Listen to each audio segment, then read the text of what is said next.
you help to win this battle. Let's go. Come on, Storm. Back to work. Must hurry, okay? People are dying. See you down there.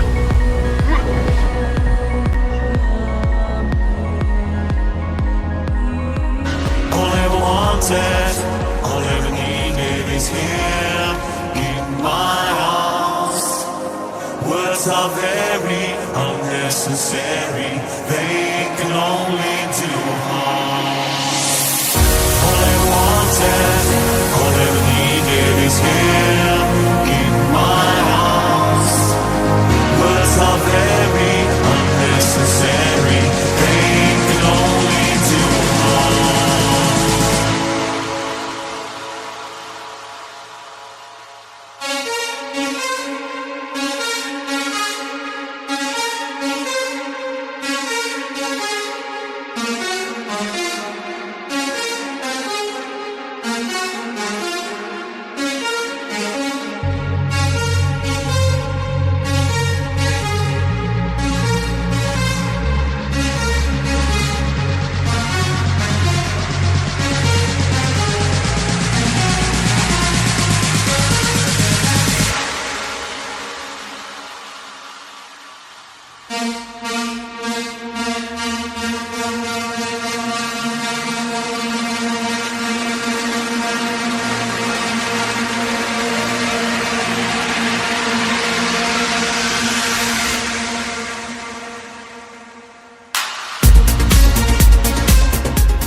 All right, namaste and like catch my family. We have a special guest here today for you, my brother, Jean-Charles Moyen. What's up, bro? What's going on? I'm very happy to be here. And first of all, I want to thank you for this amazing introduction because I like your work. Your video thanks. editing is amazing. It remember my teenage age movie and Footloose and a lot of things. So you're amazing, my job. Amazing man. job. Amazing job. I appreciate that. You know, everyone knows we're putting together the A team. This is the Marvel team up. And, you know, this conference, not only for this duration of time on Earth right now, geopolitically, financially, the beginning of the Golden Age, the end of the Kali Yuga, the solar event taking place on March 29th, you know, and everything that's going on at our conference, Rise of the Guardians, you know, for my, MOV, you had to be there. You know what I mean? We did you have to see him. Cosmic Surfer season 2 is about 80% done, and he has a beautiful episode in there. And we're going to shoot some more when you come out here. We have a lot more to say than in those couple episodes. But, you know, right now it's just really important to, you know, be with your loved ones, be with like minds, be with the like frequencies. And as soon as I met Jean-Charles, I was like, where have you been, bro? You know, he's like, I was in France, I'm in Canada. I was like, I'm over here in the red sands of the West, bro. It was like two brothers, you know what I mean? The whole family feeling, you know, because each of us have our own path towards where we are in life and the experiences that we have gone through. And I know that this started from a very early age. You know what I mean? Your first experiences. So, and you are 100% an indigo. You know, I would say you're one of the elders, not elders of the indigo, but rather, you know, came in with a very particular set of skills that you've utilized and obviously been a part of many different programs. So for people that don't know specifically who you are, maybe let's do a little brief summary because your information is vast. I mean, I use that word, it's vast. There's movies, there's, you know, international things. So without further ado, Jean, explain a little bit to our audience about your background and what you got going on. Okay, I will do my best because, like you say, my experience is very vast. So everything began when I was 4. I was in France with my parents during the summer and playing in the sand. And suddenly I disappear. I really disappear. I was in front of my parents and suddenly my mom raised his head and no Jean-Charles.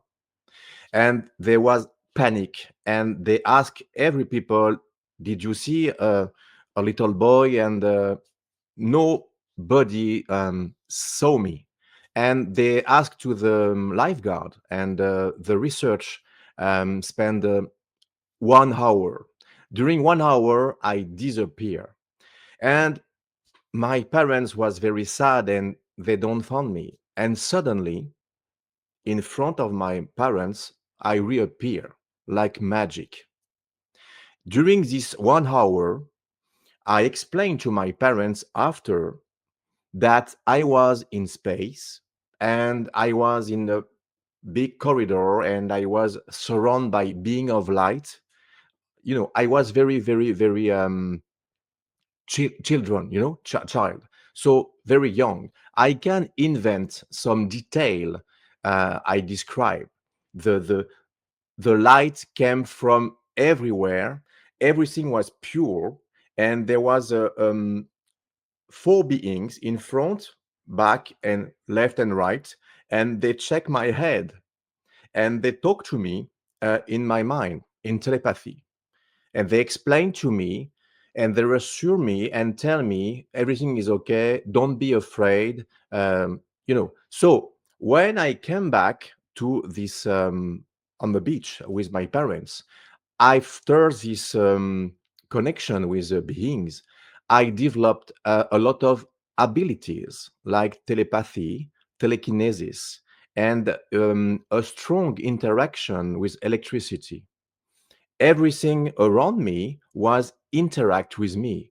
When you are a child, you cry, like a lot of children. So, but for me, when I'm crying, everything was moving, like the light pulsating, the the the clock, break, or everything was interact with me.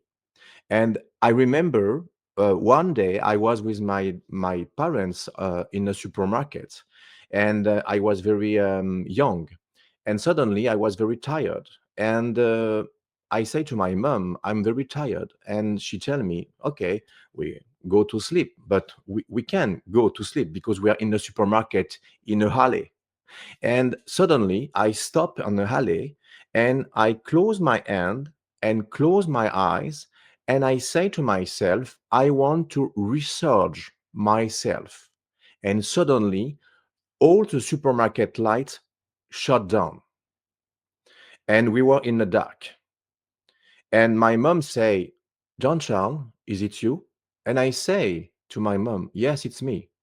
And she tell me, light on, please. And when the light on, there was in the front of us a guy with a box of peas. He was traumatized. He was like this because he heard everything. So my mom say, John Charles, hurry up. We go to the cash. And when we were in a lineup, there is different light, cash one, cash two, cash three. And I was, you are children. Everything is like a game for you. Huh? So I decide to focus my mind into the light of the cash and open, close. And my mom say, John Charles, stop it right now. And the femme guys was in another line and was like this. And we go outside the supermarket. It was my first interaction in public with electricity. It was like a game, When you are a child, everything is possible. And when you say stop, you continue.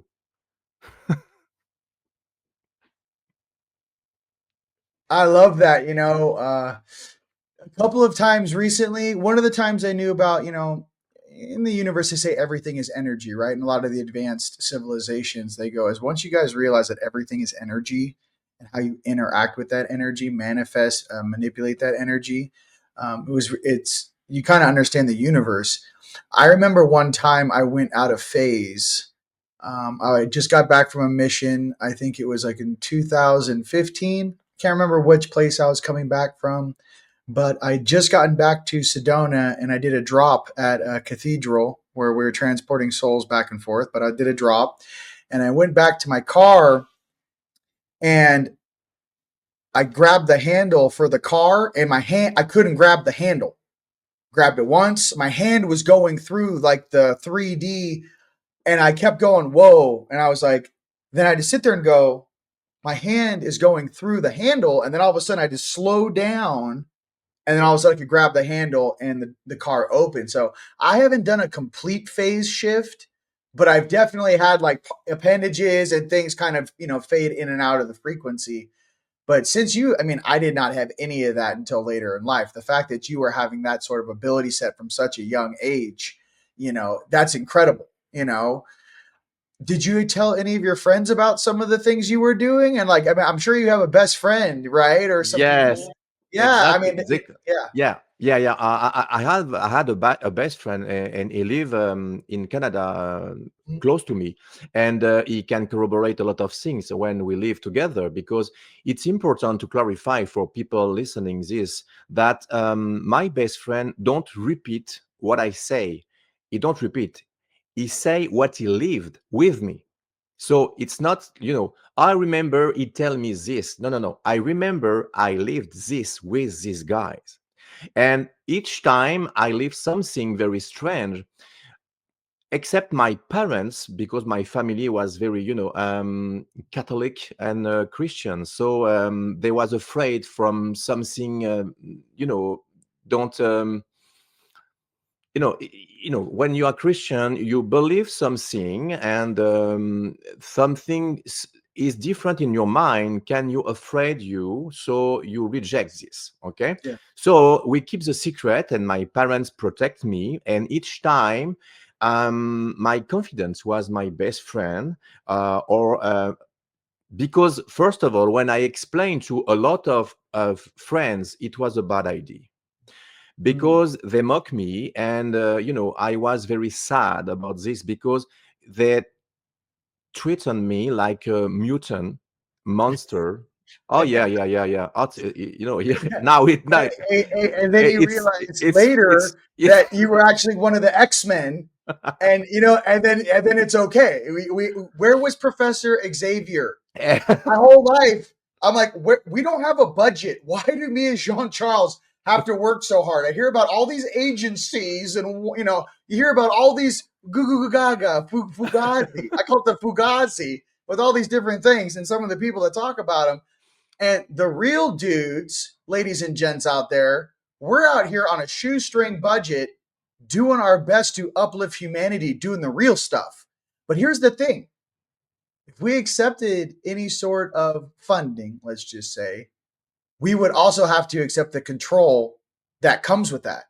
I know for myself, I've never signed a contract or an NDA to not be me. You know what I mean? And I know you have some more history with obviously working in, was it Solar Warden and some of the secret space program stuff too, right? yes. So I want people to know, like, Jean-Charles is awesome. I want to know, there's a lot of people interested in let's talk a little bit about the Solar Warden. Let's talk about a little bit about the assets that you are aware of around Earth, maybe Antarctica, and in our solar system, because we are disclosure. You know what I mean? Just explain, just like your best friend does, explain a little bit about some of the experiences you've had in our local solar system, and just let people know, yeah, we do have a base on the moon. Oh yeah, yeah, yeah, yeah, Lunar yeah. operations. Go ahead. Yeah, I was selected because it's short resume, but when I was 13, I had a big sunstroke, and I was hospitalized. And during my hospitalization, they do an X-ray, and they discovered something very suspicious in my mind. First of all, they believe it was a dust on the radio, but after reduce, they discovered it was like a tic tac, a metal capsule, and they decide to keep me in observation in a hospital room. And during this hospitalization, military came into my room, and they take me into an elevator, and I was go down elevator in search my word, basements of the hospital.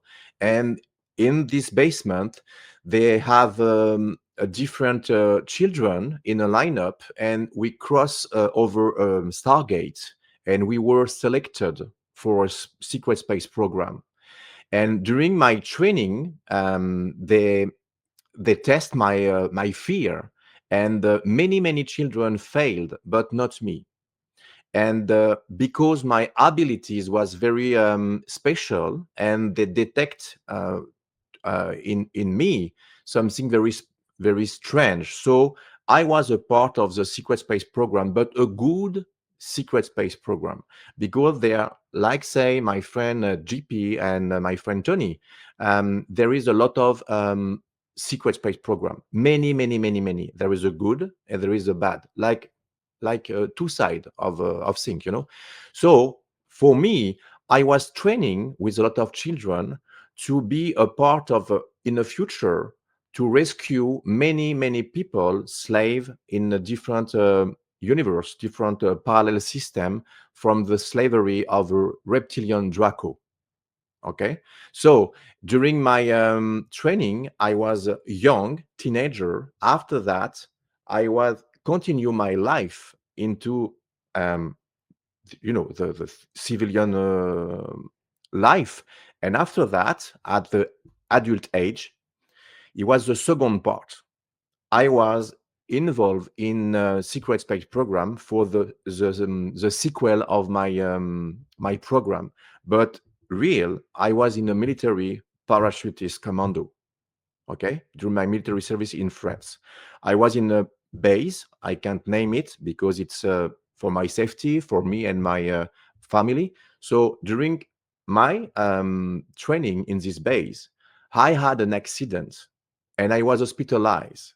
And during my hospitalization, I was recruited for the sequel of the secret space program I began when I was young. Got it. I'm just processing. No, yeah, I was like, absolutely. Okay, so with some of the recruitment tactics and some of the, here's the thing, we're dealing with a lot of this stuff on Earth right now and cleaning stuff up, right?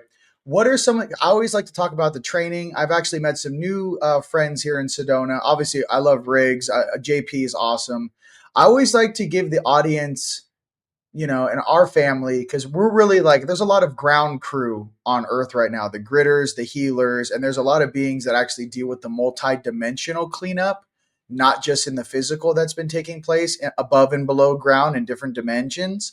So I always like to talk about the training. Do you remember any of the specific training you did? And like for the telepathic stuff or the telekinetic, just a couple like bullet points, like, well, they take you into a room and they teach you this. And like, I think the public would like to know some of the training they teach you.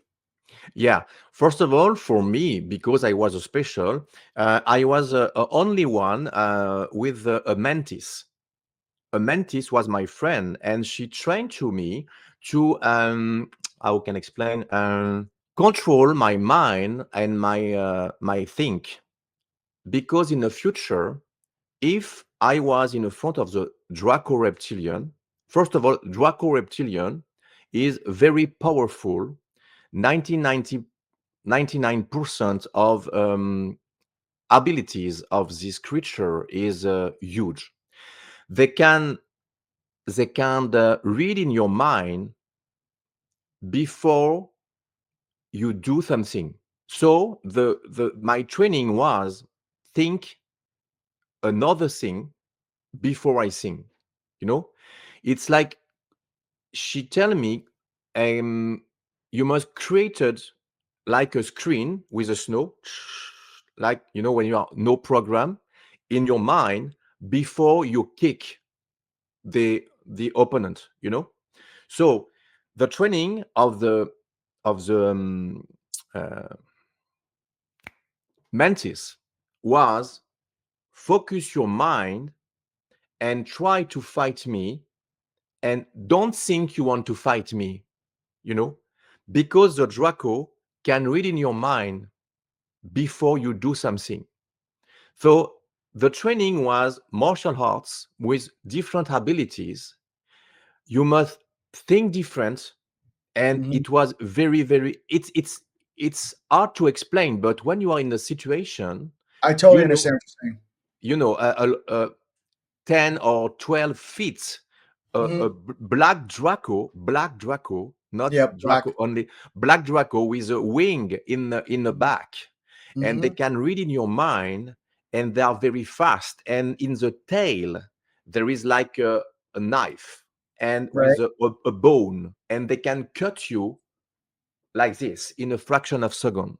So you Mm. must, when you are in front of this Draco, you must be so quick, Mm. like you can imagine this, okay? Because Right. you are paralyzed when you are in front. It's easy to explain, but when you are in front of a big lizard, a big Yeah. Draco in front of you, you lost your abilities at this moment. Yes. You are afraid, and Yes. afraid you lost 45% of your abilities, because you are not able to explain this if you are not in this situation, Right. but you know what I mean.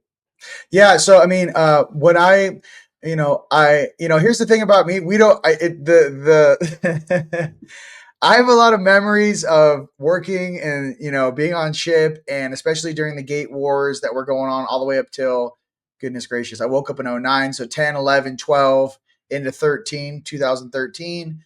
I was a part of that. I was also part of some of the stuff that was being negotiated on Ganymede. I remember for a sequence there between 15 and 17, 2015 and 17, for about 6 months. Every single night I'm on Ganymede again. So I think one of my higher selves was on that council negotiating terms or Mhm. whatever that was, and I was just aware enough as a little fractal to pick up on some of that stuff. When I do spiritual combat, what I was taught, I do the screen, but I make a very blue. I do like a blue screen. I don't just do like a static. I'll do a blue screen, and then what I'll do is in a rotation from left to right, I'll rotate. You rotate the hemisphere around. So you got a screen, then you go omnipresent 360, and then I rotate it. But then depending on it's so funny when you said that, because I remember being in spiritual combat a couple times. I'll think left and I'll go right. You know how people like juke, they do this in basketball? Well, it's the Mhm. same thing, but I'm coming right, and you actually go left. You actually switch the thing. For me, I was always taught not to lock eyes. I look at appendages, I look at body parts. I never lock eyes with something that's so telekinetically powerful. The front of their cerebral cortex is so power packed with nanites and a bunch of other things that aren't even organic. These guys are like a non organic weapon.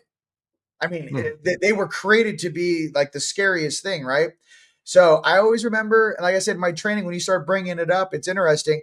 I was always knees, ankles, joints. So even if I see a big target, I was always knees, ankles, joints. I never, kind of size up on it. We're not very big. Did they give you some sort of a suit to wear when you were in combat? Because I mean, I don't know how a human could go toe to toe. You got to be in a full Halo suit. Go ahead. I know you got more. Yeah, and that's a telepathy, because it was my second talk about this.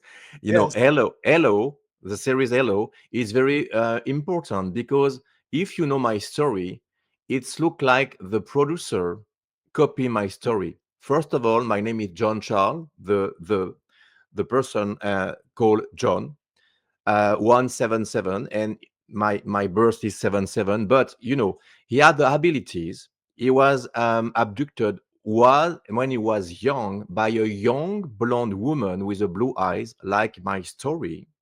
He had implants in head, like me.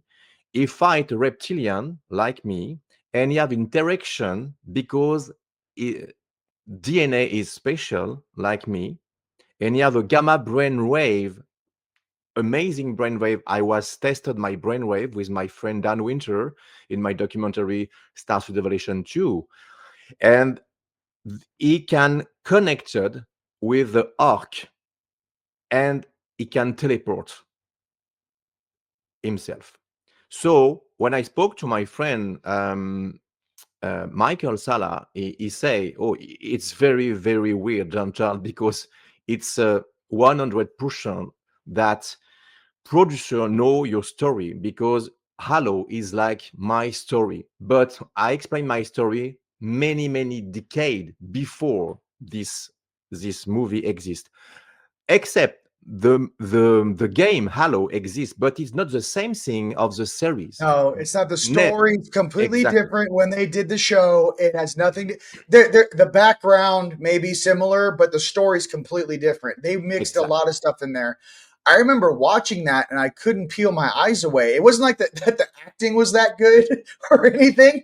It was more just like, whoa, okay. I remember putting on the suits. I remember being a different size, right? I mean, there was always like the civilian population, and then if you guys haven't seen the series Halo, it's a TV series that's on, I believe it was Amazon or Hulu or something like that, or maybe produced by Paramount, but Paramount. it's based on a video game, but they were genetically altered to be able to deal with things because I think a lot of the common size of the warriors that we will bump into, you're 9 to 12 feet. I mean, that's the average size. You're not 6 feet tall. You know what I mean? Like, so if you're going to make I know they called it, my brother Kramer, Randy would talk about the Hulk Project or something, where basically they'll take your consciousness from one vessel to another. They'll swap consciousnesses. They'll take you, okay, you go into the chair. They'll take your soul and consciousness out. They'll put you in a different size avatar that's 8 feet tall, bang, ready to go. And then when you're done with the mission, they'll transfer you back. It's just hard for a lot of people. Even Netflix tried to explain this whole thing too with the sleeves. Remember Altered Carbon? On Netflix, they're like, no, you put your whole data, electronic database in your memories in this sleeve. And if anything happens to you, we can plug it into another avatar or another body. They're And slowly you know, trying to explain to the public, no, you guys, you can swap bodies. Look at Avatar. I mean, and James Cameron told you. you know what? Yeah. Sorry. During the episode, I don't remember the number of episode, but in a second two, the Major John was a big injury, a close to death, because a reptilian cut him in a body, And in my life, I remember I was fighting a Draco, and I was like this injuries because I had a suit. That you want explanation? I have a suit like it's like a second skin, and I have a belt. I had a belt, and when I push the button of the belt, I have a force field around me. But at this moment, I don't have the time to push my button, but the Draco knows this. And he decided to attack me before I was protected. And the tail sliced the air and sliced me, cut me.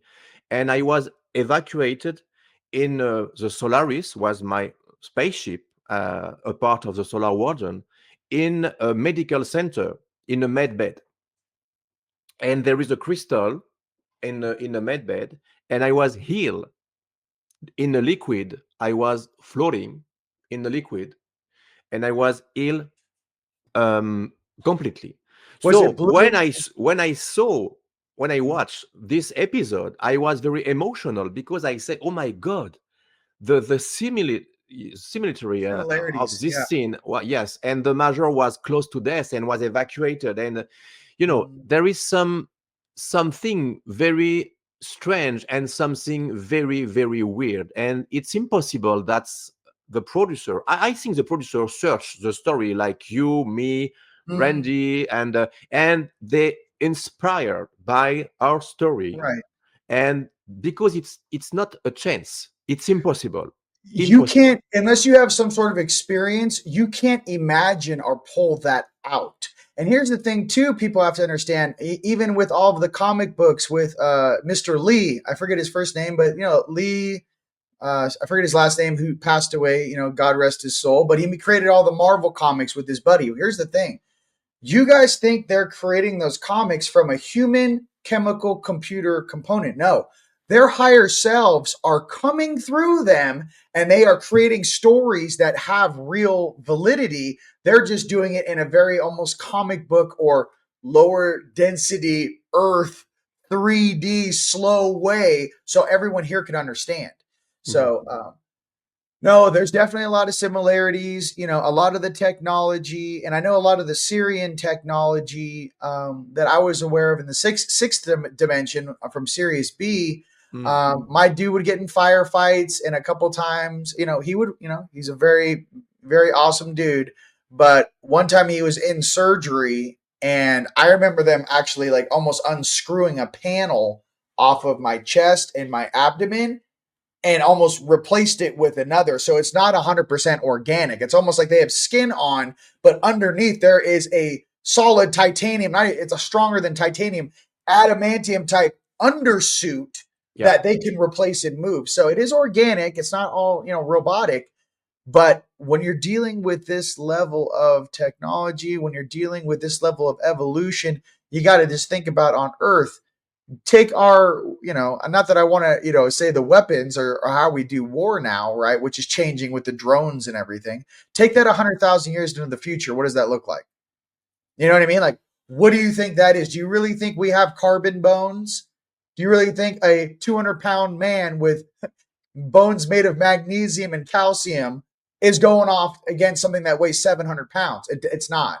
There's human type elements, but there's also a lot of augmentation and mods. I mean, I love the organic way, don't get me wrong. And I think we're all down here, Jean-Charles, to balance our emotional bodies, because a lot of us are these warriors from different parts of the universe, and we're all trying to figure this situation out and balance this planet and remove whatever needs to be removed so we can have peace, sovereignty, and freedom on this planet, based upon the Great Wheel and certain agreements that have been made with certain beings being here for a allotted period of time and then being, removed, or it's a different time for humanity right now.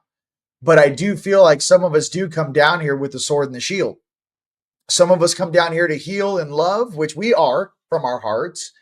You have to love humanity to show up every day with a smile on your face and do this job. You really do. You have to have unconditional love to be the guy that goes, all right, I'll go down into the foxhole and see what's going on down there. Would that be an underground dumbs base? Would that be cleaning up stuff underneath cities or some of the weird stuff they found out underneath Malibu, underneath the Palisades? Whatever it may be, it takes a certain type of will. And it really does. And because sometimes people get a little confused on who we are as warriors and light warriors and what we're doing. We are here to protect. We are here to assist those that aren't quite yet at the conscious level to participate where we're participating. It doesn't mean you won't get there. It just means, you know what I mean? It's like, it's different like having a senior in high school and you're on the same football team with a freshman. Hey, maybe the senior's in the game right now and we're in the championship, but it doesn't mean that freshman sitting on the bench isn't watching everything and getting ready to be put in the game. So that's what I'm trying to say, even with our generations. Think about the seniors right now, came in a little earlier. Let's say the second waivers, first waivers are the seniors. The juniors are the second waivers. The sophomores are the third waivers. And the little, the fourth waivers, all these kids born in the 90s and 2000s. You know what I'm saying? Yeah. Think about generations as the different groups that are coming in to do the exact same job. So that's all I wanted to say. It's everything is all inclusive here. And I just tip my hat off to you. And it's so crazy. Me and you could talk about the exact same thing. I'm like, oh yeah, I've been there. You know what I mean? There's a lot of things. Okay. So the training, I got it. Mind screen, show no fear. I know Randy Kramer talks about when their Draco ships would land, they emit some sort of black fog that puts everything into fear. That's their whole thing, is fear.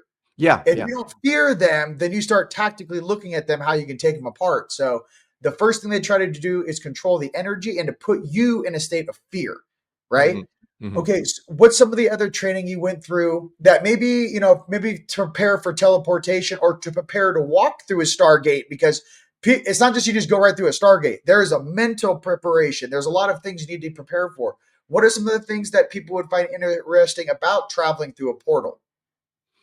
Yeah. There is different technology. You can travel by portal. You can travel by teleportation physically with a device. And in my case, I was able to teleport myself without device. So this was my training was different because I was able to project myself in a different place, and I can project myself in two sample, two Jean-Charles at the same place. It's a bilocation, but physically, some people can have they sleep, the first body sleep, and you can project your body solid but not the two solid. But for me, I have an example for this. I was in a dinner with my family in France, and during this, I was funny, spoken, and eating, and I was on sleep. And at this moment, at the same moment, I was in a Trocadero place in near the Eiffel Tower in France, and I hug physically a guys. He tell me this the next day in my job and say, "Hey, yesterday we were to," and I know it's impossible. I was in my family, and I touch you, I take you in my arm, and I say, "Ah, yes, yes." I lie, but it was me, not someone look at me. It was really me. So I was in a two place physically at the same moment. So for this bilocation, there is a astral travel, there is a teleportation with device or no device. And during my training, for special people with some abilities, they train for telekinesis, they train for telepathy, they train for bilocation, but not bilocation, like I explained, you know what I mean? Bilocation, there is different layer of bilocation. Some people don't know there is different bilocation. During the Second War in France, there is a sister, Yvonne Aimé, and Padre Pio was able to bilocate, but physically during the Second War in three sample. Imagine 3 or 4 people, but they interact physically during the Second War. One was on the boat, was one in a jail, was one in the front of General de Gaulle, and everything was documented and was right in a book. And there is a proof some people have different abilities of this. And during these processes of selection, they can detect with the DNA. And when I was on the basement, they tell me when I was a child, put your hand in this little box. And it was like a photocopy with a light, swap my hand, and I say, what is this? And she tell me it's to recognize your DNA. So in a DNA, there is a lot of, instruction or something is right in your DNA if you are a special person, and they can read like in a book.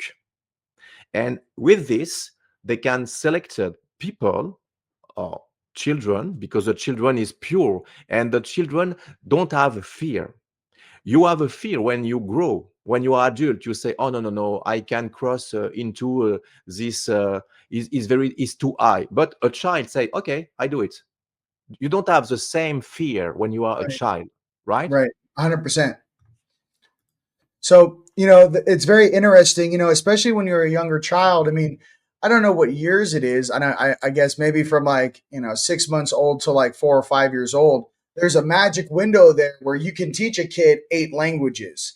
There's a moment there as a young children's are developing that their brain is like a sponge. They will absorb everything. And I think that's an innate ability, not just on Earth, but if you think about the human genome in general, no Mhm. matter what planet, I mean, imagine you were born on a planet, you got to know 15 languages just to go to the grocery store. Now, that kid is going to have to go, hey, man, he's speaking 5 or 6 different languages from a very young age. I know we got to do it on Earth. We have different territories that speak different languages. Well, my thing is the telepathic stuff. The only thing I wish people knew a little bit more is how we can be affected electronically or telepathically. Mm. I wish people really understood what is your frequency, what is your sound, what is your inner voice sound like first before you start letting out exterior things come into your consciousness. First I played a game called the telephone game. So it's kind of funny thinking how my higher selves taught me. I had no human interaction when I woke up in 2009.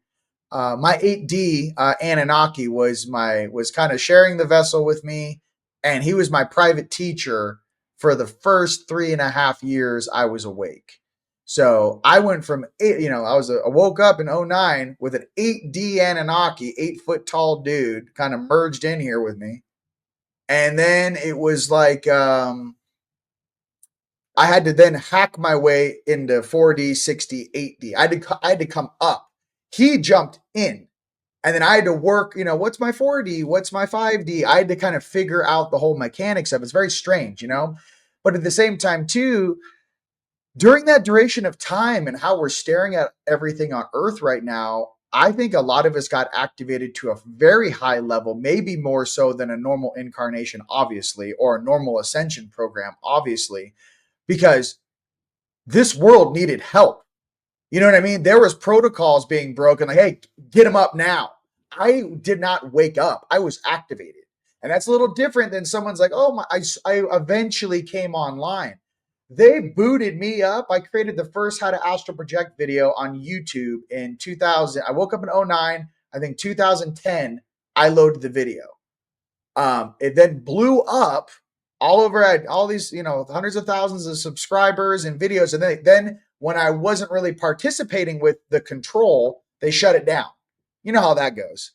So, but sorry to cut you. You can activate the frequency with a sound. I remember we were in a classroom in a space, Right. and the teacher was saying a frequency to decrystallize something in brain, and maybe can flow your in your mind there is something blocked and Right. not activated, and when Right. with the like this, like a monk, Yes. you can open something like a door in your mind. And it was something that we works in a space with different creature with different frequency, because sometimes they don't spoke, they mind it's telepathic, but something they can sound something like a strange noise, but this noise can open portal or can through different density. Do you think the frequency? Yeah. What's the hertz? I don't know.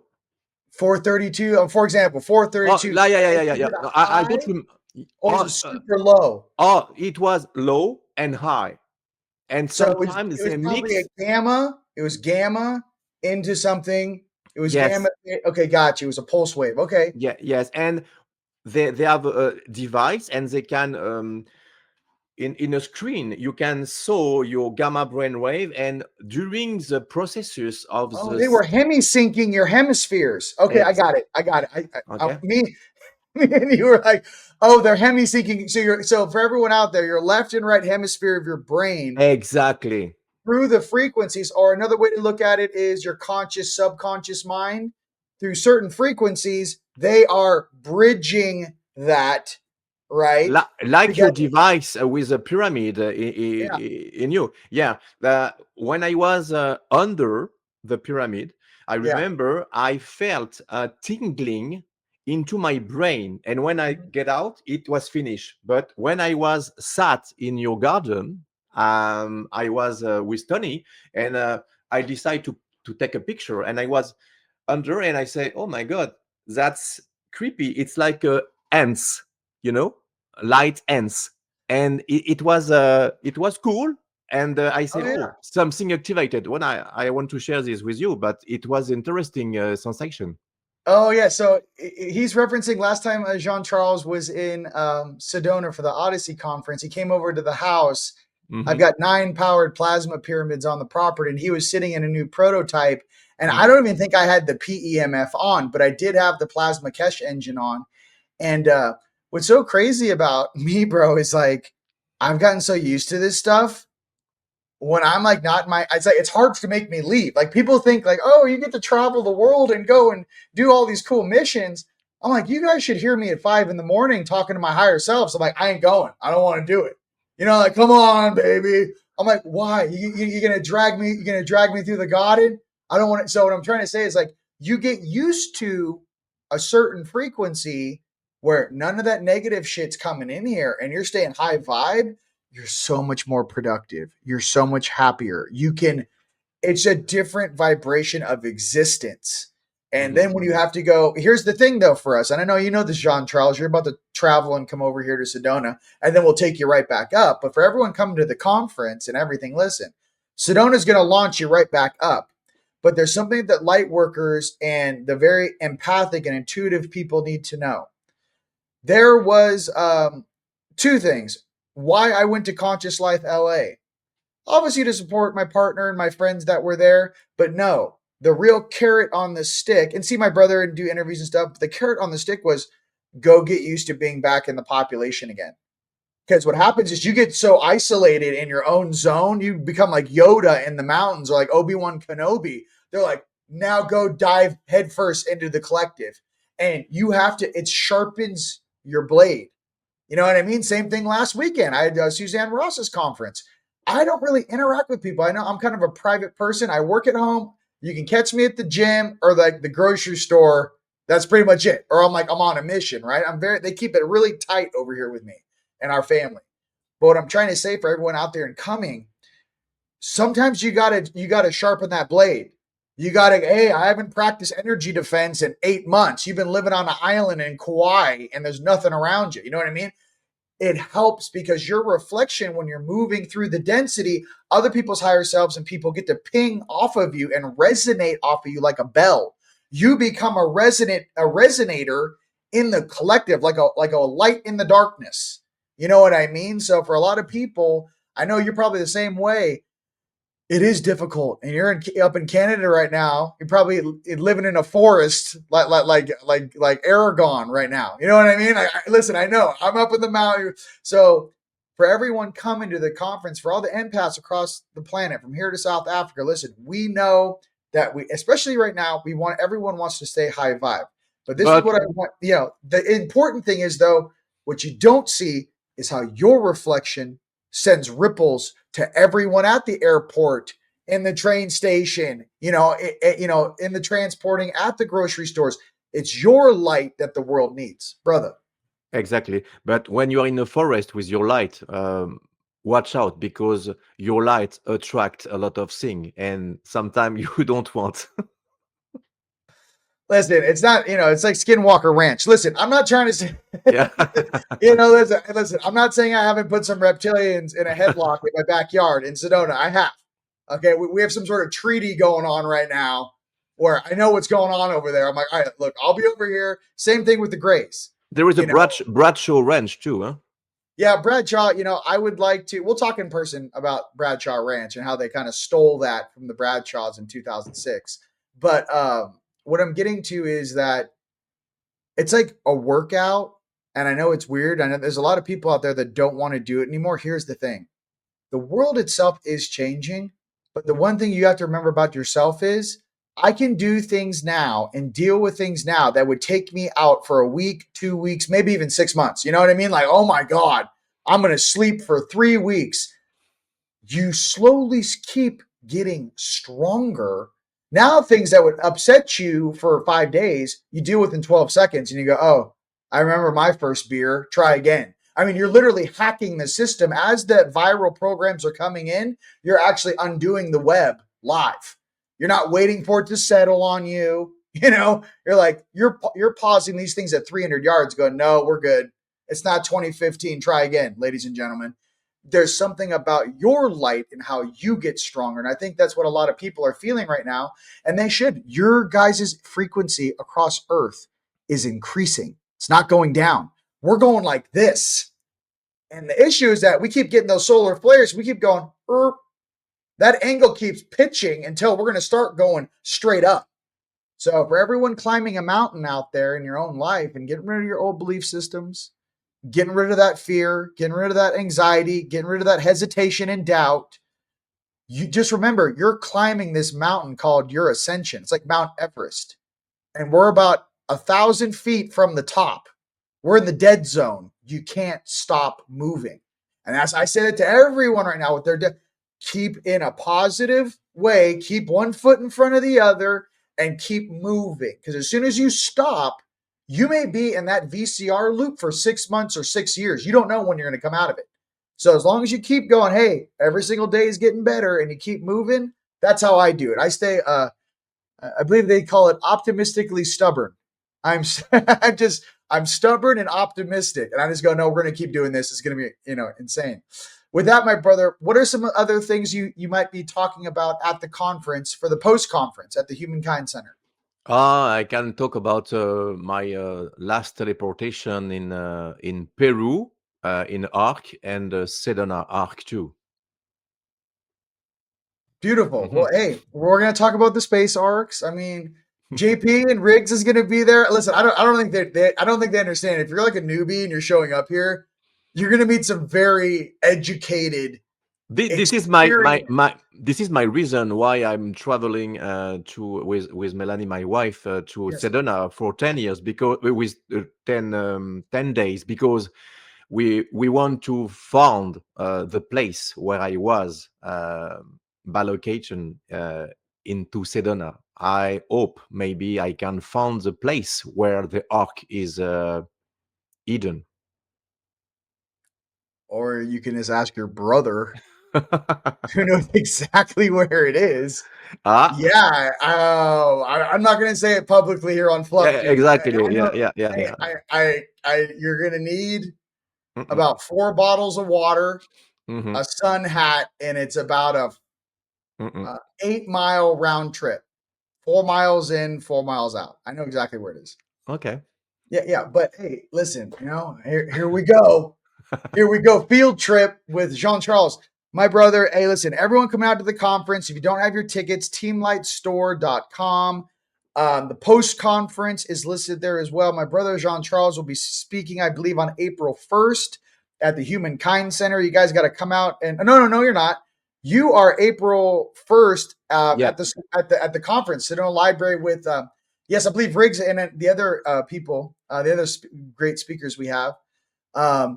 No, that's going to be awesome. We're going to film everything. So if you guys can't make it, don't worry. Jean-Charles is going to look like HBO. I'm going to have them all just dialed. He's going to look fantastic. And this is really something I want everyone to really pay attention to is if you're feeling a calling right now, and I got to be honest with you, in the future, many of us are going to be reassigned to do different things. I know my name is on that list. I know Jean-Charles' name is on that list. We are doing this right now as our work for humanity to uplift humanity and educate people on stuff that's been hidden from you. I want to meet everyone before these great positive changes in this golden age starts. I want to know who you guys are. I want to meet you. I know Jean-Charles does. I want to introduce you to my family. There's bigger things inbound, and they're preparing me right now for that. I know you feel it too, Jean. I'm saying like, this version of you is going to change. You're going to be doing something else. So with that, ladies and gentlemen, I look forward to seeing each and every one of you. And my brother, Jean-Charles, I can't wait to see you. I'm going to see you in like next week. So Me too. Give you a hug. I mean, listen, I was getting sad. And I was like, wait, you're here next week. Exciting. All right, you guys, ladies and gents, you guys have a blessed week. Till next time. Peace.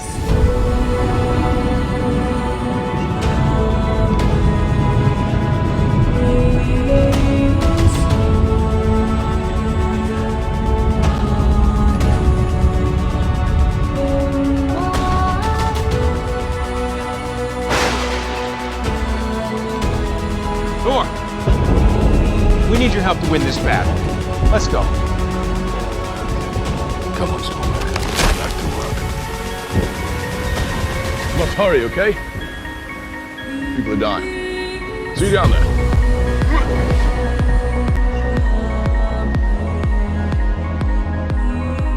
All I ever wanted, all I ever needed is here in my house. Words are very unnecessary, they can only do harm. All I ever wanted, all I ever needed is here